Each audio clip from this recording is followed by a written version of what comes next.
పెట్టుకోవాలి, వాళ్ళతో మాట్లాడిన తర్వాతనే ఏ కార్యక్రమం కొని వెళ్ళాలి. అందుకే మీరు చూస్తే బాబు గారు వచ్చినా కూడా కార్యకర్తలు మీటింగ్ పెడుతున్నారు. నేను ఈరోజు వచ్చింది దేనికి, మన కృష్ణా యూనివర్సిటీలో కాన్వకేషన్ అంటే పిల్లలకి సర్టిఫికేట్ ఇవ్వాలి. కరెక్ట్గా అది ఎంతసేపు పడుతుంది, వచ్చేదానికి ఒక గంటన్నర 2 గంటల మీటింగ్ వెళ్ళిపోవచ్చు. నేను పొద్దున్న బయలుదేరి వచ్చి ఉత్తమ కార్యకర్తలను కలిసా, మిమ్మల్ని కలిసా, దాని తర్వాతనే వెళ్ళి ఈరోజు ప్రభుత్వ కార్యక్రమం నేను చేస్తున్నా. ఈ 2 కోరింది కార్యకర్తలు, చేసి చూపించింది తెలుగుదేశం పార్టీ.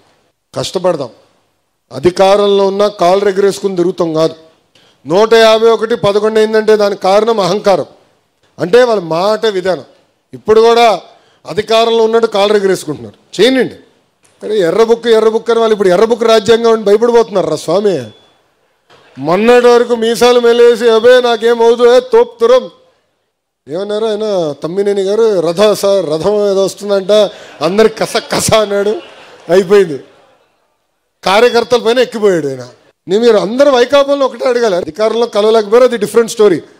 ప్రతిపక్షంలో ఉన్నాడు, ప్రతిపక్ష హోదా కూడా లేదు, పులివెందుల ఎమ్మెల్యేనే, ఫుల్ టైం ఉంది, ఎందుకు మిమ్మల్ని కలవట్లేదు, కనీసం ఇప్పుడు కూడా కలవట్లే, ఒక్క ఫోటో కూడా దిగట్లా. అంటే సొంత కార్యకర్తలంతా ఎంత చిన్న చూపు ఒక్కసారి మీరు ఆలోచించారు. అరే ఎర్రబు గురించి మాడితే గుండెపోటు వచ్చింది భయ్.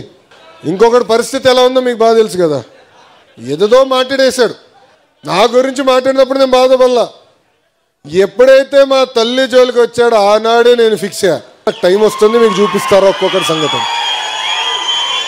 చూశారు కదా పరిస్థితి. ఏనా తల్లి జోలికి వస్తే వదిలిపెడతాం మనం, ఎవరిని వదిలిపెడతారా, ప్రసక్తేలే. ఇంకొకడు ఉన్నాడు, ఎర్ర బుక్ చెప్తే బాత్రూంలో కాలు జారిపడి కొట్టుకున్నాడు.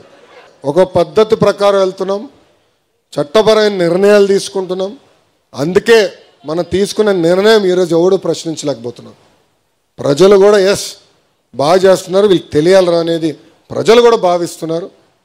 అట్లా అని కాళ్ళు ఎగరేసుకుని మనం తిరగకూడదు, అహంకారంతో మనం వివరించకూడదు. ప్రజల దగ్గరికి వెళ్ళాలి, సౌమ్యులుగా వేదిక ఉన్న పెద్దల దగ్గర నుంచి కుటుంబ సాధికార సారథి వరకు కూడా సౌమ్యులుగా వివరించాలి, అందుబాటులో ఉండాలి, తెలుసుకోవాలి. దేవుడు కూడా అందరి కోరికలు తీర్చలేడు, కానీ మనవంతు మనం ప్రయత్నించాలి.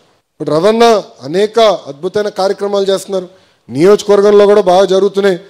కానీ నేను కోరేది కూడా ఏంటంటే, మన వార్డు అధ్యక్షులు ఉంటారు, మండల అధ్యక్షులు ఉంటారు, అధికారులు వాళ్ళు గుర్తించాలా, వాళ్ళు అడిగింది కోరిన పనులు చేయాల్సిన బాధ్యత కూడా వాళ్ళ పైన ఉంది. అలాంటి డైరెక్షన్ ఇవ్వాల్సిన అవసరం కూడా రవాణా పైన ఉంది.